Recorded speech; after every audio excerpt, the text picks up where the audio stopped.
नमस्कार साथियों, आप सभी का बहुत बहुत स्वागत है आपके अपने ऑनलाइन इंस्टीट्यूट निशांत ज्ञान के यूट्यूब प्लेटफॉर्म पर। मैं नितिन उपाध्याय आप सभी का स्वागत करता हूं, अभिनंदन करता हूं आज के अपने इस वीडियो पर। मित्रों, आज के वीडियो का टॉपिक मैं आप सभी लोग जानते हैं, हम लगातार आपको जो है बेसिक आपके डीएलएड का मैथ जो है मैं करवा रहा हूँ और मैंने कहा कि मेरे पास जायज़ सी समय नहीं है, लेकिन फिर भी मैं आपके लिए बेहतर करने का प्रयास आजीवन करता रहूँगा। और उसी कड़ी में आज मैं जो है इकाई 7 का वीडियो आपको दे रहा हूँ। ध्यान से सुनिएगा। अगर आपको यह वीडियो मतलब कि इन चीज़ों के बारे में पहले से पता है तो मैं आपसे एक ही रिक्वेस्ट करूंगा, आप अपना समय जो है इस वीडियो को देखने पे इन्वेस्ट न करें, खर्च न करें, क्योंकि आपका समय अमूल्य है। हमारी बातें शायद आपको इस तरीके की लगे कि आज आप मार्केटिंग करना नहीं जानते हो। मैं वास्तविकता बताता हूं, जब मैं शिक्षक धर्म का पालन करता हूं तो मेरे लिए छात्रहित सर्वथा और सर्वप्रमुख होता है। इस वजह से मैं ये चीज़ें बोलता हूँ कि अगर आपको मेरे द्वारा पढ़ाई जाने वाली चीज़ें आती हैं तो आप अपना समय कहीं और जगह इन्वेस्ट करिए, जिससे आपको उस समय का पूरा फायदा हो, है ना। ये चीज़ें उनके लिए जो मैं मैथ की श्रृंखला शुरू किया हूँ उनके लिए है जिन्हें बिल्कुल भी मैथ नहीं आता है। बेसिकली कुछ मातृशक्ति इस तरीके की है जिन्हें मैथ के ऐसे वीडियो की आवश्यकता होती है, उनके लिए ही मैं यह वीडियो बना रहा हूं। और अगर आपको नहीं आता है फिर भी आप वीडियो देख सकते हैं, ऐसा नहीं है कि नहीं देखिए, देखिए, है ना। चलिए आज की इस वीडियो को शुरू करते हैं। मैथ के डीएलएड के सेकंड सेमेस्टर के सारे चैप्टर का मैं वीडियो दे दूंगा आपको, है ना। उसके बाद प्रैक्टिस आपको कहाँ से करनी है? प्रैक्टिस आपको कक्षा 7वीं का किताब लेना है। कक्षा 7वीं में आपका सेकंड सेमेस्टर का मैथ है, वहीं से आपको जो सिलेबस में है वहीं से आपको प्रैक्टिस कर लेनी है ना। चलिए, इसमें क्या आपको पढ़ना है? रेखीय समीकरण आपको पढ़ना है। रेखीय समीकरण, वह भी एक चर का। मित्रों, आप सभी लोग जानते हैं चर राशियां क्या होती हैं? ऐसी राशियां जो चलायमान होती हैं, अर्थात जो बीजीय व्यंजक होते हैं ए बी सी डी, जो बीजीय चर होते हैं वही चर होते हैं जिन्हें हम चिन्ह के माध्यम से स्पष्ट करते हैं। ए हुआ, बी हुआ, सी हुआ, इस तरीके के जो होते हैं क्या होते हैं? चर राशियां होती हैं। अगर कहा जाए एक चर वाले रैखिक समीकरण, इससे पहले आपको समीकरण जानना चाहिए कि समीकरण क्या होता है, लेकिन ये अलग से मैं समीकरण और सर्वसंख्या में अंतर का एक अलग से चैप्टर है, वहां पे मैं क्लियर करूंगा। लेकिन यहाँ पे आप इतना समझिए कि समीकरण वो होता है जहां पर समीकरण वह होता है जहां पर किसी एक चर का मान निश्चित रूप से वही आता है। जैसे यक्स धन 5 बराबर 8 लिखा गया है तो यक्स बराबर 8 माइनस 5 हो जाएगा और यक्स का मान 3 हो जाएगा। इस समीकरण में यक्स का मान केवल और केवल 3 ही प्राप्त होगा और कोई भी यक्स का मान प्राप्त नहीं होगा। अर्थात जो समीकरण होता है उसमें जो चर राशि का मान आता है वह निश्चित रूप से एक ही होता है, अर्थात अद्वितीय होता है, उसे हम बदल नहीं सकते हैं। और सर्वसंख्या में क्या होता है? सर्वसंख्या में उस चर राशि जो उसमें होती है उसका मान अलग अलग हो सकता है। जैसे ए प्लस बी का होल स्क्वायर बराबर होता है a square plus b square plus 2ab। अभी आपने जाना, देखिए a प्लस बी का होल स्क्वायर बराबर क्या होता है? कल मैंने पढ़ाया था a square plus b square plus 2ab। ये होता है कि नहीं होता है? आप कहेंगे जी होता है। यहाँ पर क्या है? यहाँ पर a का मान आप 1 रखिए और b का मान 2 रखिए, इधर रखेंगे और इधर रखेंगे मान बराबर आ जाएगा। अब यहाँ पर a का मान आप 4 रख दीजिए, b का मान आप 3 रख दीजिए, तब भी इसका मान बराबर ही आएगा। सर्वसंख्या में क्या होता है? चर राशियां जो होती हैं उनके मान अलग अलग हो सकते हैं, जो भी आप ले सकते हैं, है ना। लेकिन समीकरण में मान अद्वितीय होता है, अर्थात इसका कोई सानी नहीं होता है, ठीक है। तो उम्मीद करता हूं आपने सर्वसंख्या और समीकरण में जो बेसिक अंतर है उसे आपने समझ लिया, ठीक है।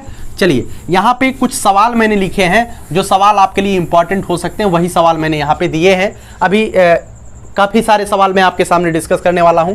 पहला सवाल आप यहां से देखिए, यक्स प्लस 8 बराबर 27। इसे हल करने का तरीका मैं बताता हूं। सबसे पहले इसमें पहली बात, जिन्हें नहीं आता वही ध्यान दीजिएगा, जिन्हें नहीं आता बिल्कुल भी नहीं आता है। सबसे पहले ऐसे समीकरणों को हल करते समय पहला चीज हमें ध्यान देना पड़ता है कि हमें बीजीय व्यंजकों को एक तरफ करना पड़ता है और अंकीय व्यंजकों को एक तरफ करना पड़ता है। और दूसरी बात, दूसरे स्टेप पर ध्यान देना है, जब भी हम बीजीय व्यंजकों को या अंकगणितीय व्यंजकों को एक पक्ष से दूसरे पक्ष की तरफ स्थानांतरित करेंगे तो उनका जो स्थानांतरण होगा वह चिन्ह के विपरीत स्थानांतरण होगा। जैसे यहां पर देखिएगा, बीजीय व्यंजक कौन सा है? आप कहेंगे भैया बीजीय व्यंजक यक्स है।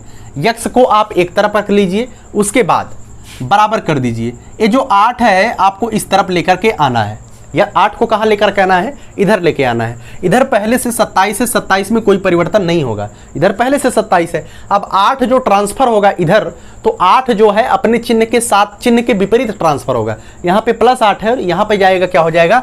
माइनस 8 हो जाएगा। तो यक्स बराबर क्या हो जाएगा? 27 में से 8 को जब आप घटाएंगे क्या आ जाएगा? 27 में से 8 को घटाएंगे क्या आ जाएगा? 19 आ जाएगा, ठीक है। इसका मान यही हो जाएगा 19। समझ में आया ना। चलिए दूसरा सवाल देखिए, दूसरा सवाल आपके सामने दिया गया है x बटे 5 बराबर 6, x बटे 5 बराबर 6 आपको ये हल करना है। ठीक है, आप लिखिएगा यहाँ पे लिख लीजिएगा गुणा वाली संख्या, गुणा वाली संख्या, गुणा वाली संख्या बराबर के दूसरी ओर, बराबर के दूसरी ओर, दूसरी ओर बटे में जाती है। ठीक है, बटे में जाती है और बटे वाली संख्या, बटे वाली संख्या बराबर के दूसरी ओर, बराबर के दूसरी ओर, बराबर के दूसरी ओर गुणा में जाती है। ठीक है, गुणा में जाती है। इस बात को ध्यान रखिएगा, जैसे यहाँ पे बटे में है संख्या, बटे वाली संख्या कहाँ जाएगी, बराबर की दूसरी ओर गुणा में जाएगी, और गुणा वाली संख्या बराबर की दूसरी ओर बटे में जाएगी। अभी उसे भी मैं बताता हूँ। x बराबर क्या हो जाएगा, बटे वाली संख्या बराबर की दूसरी ओर गुणा में, x 6 गुणे 5, x बराबर क्या आ जाएगा, 30 आ जाएगा। ठीक है, इस तरीके से आपको सवाल को हल करना है। बहुत ही आसानी से, जितना ज़्यादा से ज़्यादा क्वेश्चनों पर आप प्रैक्टिस करेंगे निश्चित रूप से आप तैयार होते जाएंगे। जैसे अगला सवाल, तीसरा सवाल देखिए। तीसरा सवाल यहाँ पे लिखा गया है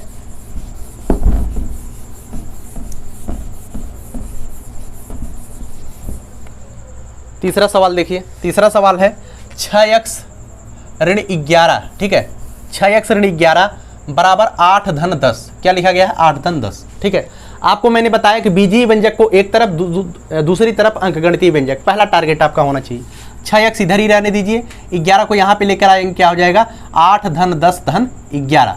ठीक है, अभी जब आप इसे ऐड करेंगे तो 6x बराबर क्या हो जाएगा, 10 8 18 और 11 क्या हो जाएगा, 29 हो जाएगा। 6x बराबर 8 10 18, 18 10 28 1 29, इसे आप जोड़ लीजिएगा। तो x बराबर क्या हो जाएगा, यहाँ पे देखिए 6x लिखा गया है, तो इसका मतलब 6 गुणे x लिखा गया है। यही तो लिखा गया है। जब आप x का मान निकालेंगे तो गुणा वाली संख्या बराबर की दूसरी ओर बटे में जाती है, तो गुणा वाली संख्या है बराबर की दूसरी ओर 29 बटे 6 हो जाएगा। क्या हो जाएगा, 29 बटे 6।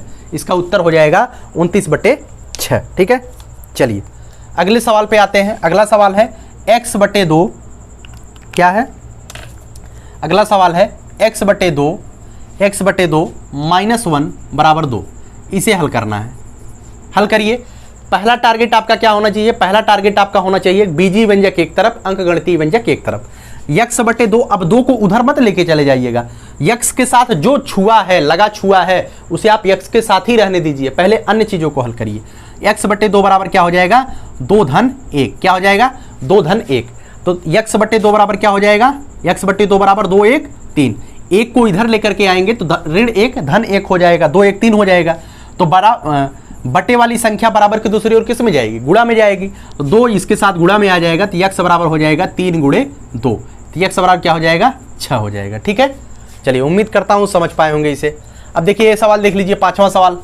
पांचवा सवाल देख लीजिए, 3a + 5 बराबर 7। क्या दिया गया है, 3a + 5 बराबर 7। तो सबसे पहले आपको क्या करना है, सबसे पहले आपको बीजीय व्यंजक एक तरफ, उसके बाद अंकगणितीय व्यंजक एक तरफ। 3a बराबर क्या हो जाएगा, 5 को इधर लेके चले आइए, 7 - 5। ठीक है, तो 3a बराबर हो जाएगा, 7 में से 5 गया 2, a बराबर हो जाएगा, गुणा वाली संख्या बराबर की दूसरी ओर बटे में जाती है, अर्थात 2 बटे 3 हो जाएगा। क्या हो जाएगा, 2 बटे 3 हो जाएगा। ठीक है, तो उम्मीद करता हूँ ये सभी सवाल आपने अच्छे से सीख लिया। अब बेसिक चीज़ें जो होती हैं उसे आप अच्छी तरीके से जान चुके हैं, ज़्यादा कुछ इसमें जानने की आवश्यकता अब आपको नहीं है। ठीक है, चलिए एक चर वाले रैखिक समीकरण को ऐसे ही हल करते हैं। आगे छठवां सवाल देखिए। अभी मैं 2-4 सवाल जो है बहुत बेसिक आपको कराने वाला हूं, जो कि ऐसा होता है, सचिन की वर्तमान आयु क्या होगी यदि वह 10 वर्ष पहले 35 का था। इसे आपको पहले चर समीकरण में व्यक्त करना है। हम मानते हैं, माना सचिन की वर्तमान आयु, माना सचिन की वर्तमान आयु, माना सचिन की वर्तमान आयु क्या हो जाएगी, वर्तमान आयु x वर्ष। ठीक है, इसमें दिया गया है यदि 10 वर्ष पहले 10 वर्ष पहले सचिन की आयु 10 वर्ष पहले सचिन की आयु क्या हो जाएगी, x - 10। वर्तमान में x है, वर्तमान में x आपने माना है, 10 वर्ष पहले उसकी आयु कितनी हो जाएगी, x - 10। ठीक है, तो इसमें दिया क्या गया है, 10 वर्ष पहले सचिन की वर्तमान आयु 35 थी, तो x - 10 का मान ही आपको 35 दिया गया है, इसका मान ही आपको 35 दिया गया है। ठीक है, देखिएगा आपको डीएलएड में ऐसे सवाल आएंगे, और जब ऐसे सवाल आएंगे तो मैं मानता हूं कि आपको सभी सवाल आते हैं, लेकिन आपको कैसे लिखना है, लिखने का तरीका भाई जानिए कि लिखना आपको ऐसे है कि जैसे आप किसी बच्चे को सिखा रहे हैं, यही होता है डीएलएड। ठीक है, तो x बराबर क्या हो जाएगा, -10 इधर आएगा तो 35 धन 10 हो जाएगा, 35 10 कितना हो जाएगा 45। वर्तमान में उसकी आयु कितनी है, 45 साल है। समझ में आया ना। चलिए उम्मीद करता हूं ये सवाल आपने सीख लिया जो आसान होते हैं। चलिए यह दूसरा पार्ट जो मैं वीडियो शूट कर रहा हूँ, यह वीडियो दूसरी बार मैं शूट कर रहा हूँ और बिल्कुल 11:30 बज चुके हैं, लेकिन फिर भी मैंने कहा कि वीडियो जाएगा तो जाएगा, निश्चित रूप से जाएगा, है ना। चलिए इस पार्ट को मैं शुरू करता हूँ। पहले सवाल आपके सामने मैंने 5 सवाल रखे हैं, इसमें उन सवालों को मैंने समाहित किया है। ये वे सवाल हैं जो आपकी परीक्षा में कभी न कभी पूछे गए हैं और बिल्कुल अच्छी तरीके से बेहतरीन सवाल है ना, बेहतरीन सवाल है। ऐसे ही इसी टाइप के सवाल आपकी परीक्षा में पूछे जाएंगे, है ना। सबसे पहला सवाल देखिए, इस सवाल में दिया गया है वह कौन सी संख्या है, वह संख्या कौन सी है जिसके 1/3 में 5 जोड़ने पर 8 प्राप्त होता है। सबसे पहले जिसमें संख्या पूछी जाती है हम तुरंत मान लेते हैं माना वह संख्या बराबर यक्स है। ठीक है, माना वह संख्या बराबर यक्स है। तो प्रश्नानुसार इसी तरीके से आपको लिखना है, प्रश्नानुसार जिसके 1/3 यक्स का 1/3 में 5 जोड़ने पर 8 प्राप्त होता है, आपको यही हल कर लेना है। अब हल कर लीजिए, यक्स का 1/3 मतलब 3x/3 धन 5 बराबर 8। अब इसे हल कर लीजिए, 3x/3 बराबर 8 - 5, इधर आएगा 3 हो जाएगा। ठीक है, 3x नहीं होगा, यक्स का 1/3 x/3 होगा, है ना। तो यक्स बराबर क्या हो जाएगा, यक्स बराबर 3 तिया 9। ठीक है, उम्मीद है कि समझ पाए होंगे। देखिए एक बार मैंने पूरे सवाल को समझा दिया था, उसके बाद मोबाइल से वीडियो शूट होती है, मोबाइल में किसी कारणवश जो है इसका आवाज़ नहीं जा पाया, फिर से मैं दोबारा से वीडियो शूट कर रहा हूँ। एक बार बहुत बेहतरीन तरीके से समझाया और उम्मीद करता हूँ आप हमारी दिक्कतें समझ रहे होंगे और आप समझेंगे और आप कोऑपरेट करेंगे। ठीक है, पहला सवाल समाप्त करते हैं। वह कौन सी संख्या है, वह संख्या यक्स है। यक्स के 1/3 में 5 जोड़ दिया, 8 प्राप्त हो गया। तो यक्स/3 में जब आप 5 जोड़ेंगे तो 8 प्राप्त हो जाएगा, इसका मान जो है 9 आ जाएगा। किस तरीके से हमने हल किया आप अच्छी तरीके से जानते होंगे, है ना। आइए चलिए दूसरे सवाल पे चलते हैं। दूसरा सवाल आपके सामने दिया गया है, राम की उम्र श्याम से 5 वर्ष अधिक है। इसमें आपको क्या पता है, इसमें आपको राम की उम्र पता है। क्यों पता है, क्योंकि राम की उम्र श्याम से 5 वर्ष अधिक है, अर्थात आपको श्याम की उम्र नहीं पता है। तो आप मान लीजिए, माना श्याम की आयु बराबर यक्स, तो राम की आयु क्या हो जाएगी, राम की आयु श्याम से 5 वर्ष अधिक है, यक्स से 5 अधिक मतलब यक्स धन 5 वर्ष हो जाएगा, यक्स धन 5 वर्ष हो जाएगा। यदि राम की वर्तमान आयु 28 है, तो प्रश्नानुसार क्या दिया गया है, प्रश्नानुसार राम की वर्तमान आयु 28 दिया गया है, या इसमें 28 है, लेकिन यहाँ पे मैंने क्या निकाला, यक्स धन 5, तो यक्स धन 5 बराबर 28। ठीक है, तो यक्स बराबर क्या हो जाएगा, 5 इधर आ जाएगा, तो यक्स बराबर हो जाएगा 28 - 5 बराबर 23, अर्थात जो श्याम की उम्र आ जाएगी वो कितनी आ जाएगी, 23 वर्ष आ जाएगी। ठीक है, तो उम्मीद करता हूँ समझ गए होंगे। राम की उम्र श्याम से 5 वर्ष अधिक है, अर्थात श्याम की आपको नहीं पता है, राम की पता है, क्योंकि राम की उम्र श्याम से 5 वर्ष अधिक है, अर्थात श्याम की उम्र अगर हम यक्स मान लेंगे तो राम की उम्र यक्स धन 5 हो जाएगी। ठीक है, इस तरीके से आपने समझा और अच्छी तरीके से सवाल को हल कर लीजिएगा, है ना। चलिए तीसरे सवाल पर चलते हैं। तीसरा सवाल है, सोनम की आयु पिता की आयु के 3 गुने से 5 अधिक है। क्या है, सोनम की आयु पिता की आयु के 3 गुने से 5 अधिक है, अर्थात पिता की आयु के 3 गुने से 5 अधिक है। ठीक है, सोनम की आयु पिता की आयु के 3 गुने से 5 अधिक है।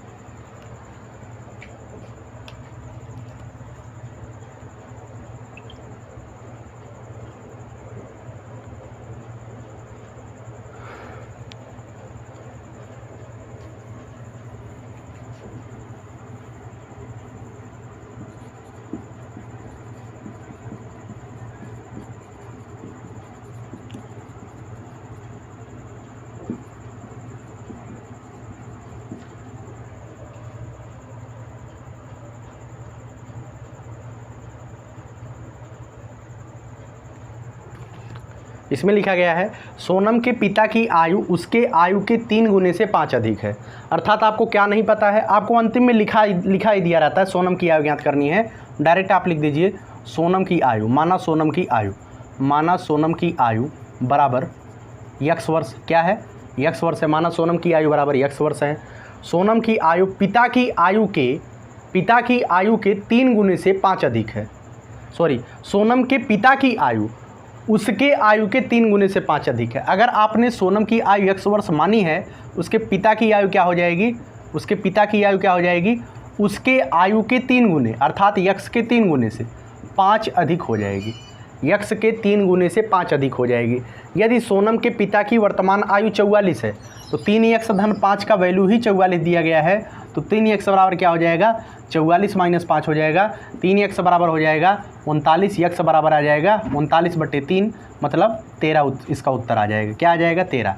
अर्थात सोनम की आयु कितनी हो जाएगी? 13 हो जाएगी। समझिएगा, इसमें दिया गया है सोनम के पिता की आयु उसके आयु के 3 गुने से 5 अधिक है। ठीक है, तो सबसे पहले इसमें क्या करेंगे? सोनम की आयु आपको निकालनी है। सोनम की आयु मान ली यक्स वर्ष। उसके बाद पिता की आयु क्या हो जाएगी? इसकी आयु के 3 गुने से 5 अधिक, तो 3 यक्स धन 5 आ जाएगा, उसका मान 44 आ जाएगा। इस तरीके से आपको हल करना है ना। चलिए चौथे सवाल पर आते हैं। अगर आपको जो है सवाल समझ में नहीं आते हैं तो आपको प्रैक्टिस करनी चाहिए, और प्रैक्टिस आप कहाँ से करेंगे? कक्षा 7वीं की किताब से। एक समद्विबाहु त्रिभुज का शीर्ष कोण उसके आधार कोण के 2 गुना है, तो त्रिभुज के तीनों कोण बताइए। देखिएगा, समद्विबाहु त्रिभुज की एक प्रॉपर्टी होती है, समद्विबाहु त्रिभुज का 2 भुजा और 2 कोण आपस में बराबर होते हैं। ठीक है, ए मतलब अगर ये दोनों भुजाएं बराबर हैं तो इसके जो संगत कोण होंगे वो आपस में बराबर होंगे, ए और ए इसके बराबर होगा, है ना। तो ध्यान रखिएगा, समद्विबाहु त्रिभुज का जो एक कोण होता है, दोनों कोण बराबर होते हैं। इसका जो शीर्ष कोण है, यहाँ पे मान लीजिए माना आधार कोण बराबर यक्स अंश, तो शीर्ष कोण क्या हो जाएगा? 2 यक्स हो जाएगा। क्यों? क्योंकि शीर्ष कोण उसके आधार कोण का दोगुना है, तो उसका आधार कोण अगर यक्स है तो शीर्ष कोण 2 यक्स हो जाएगा, है ना। हम एक चीज़ जानते हैं, त्रिभुज के तीनों अंतःकोणों का योग, त्रिभुज के तीनों अंतःकोणों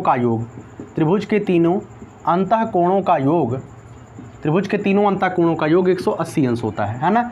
यक्स है, यह भी यक्स है और यह 2 यक्स है। क्या हो जाएगा? यक्स धन 2 यक्स बराबर 180। ठीक है, क्या हो जाएगा? 2 1 3 1 4 यक्स बराबर 180। यक्स बराबर क्या हो जाएगा? 180/4।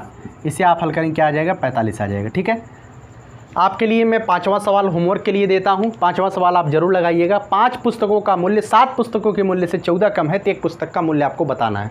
अगर आप बिल्कुल भी गणित नहीं जानते हैं तो ज़रूर इस सवाल को हल करिएगा।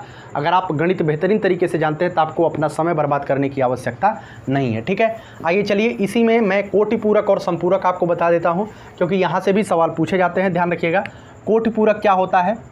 कोटि पूरक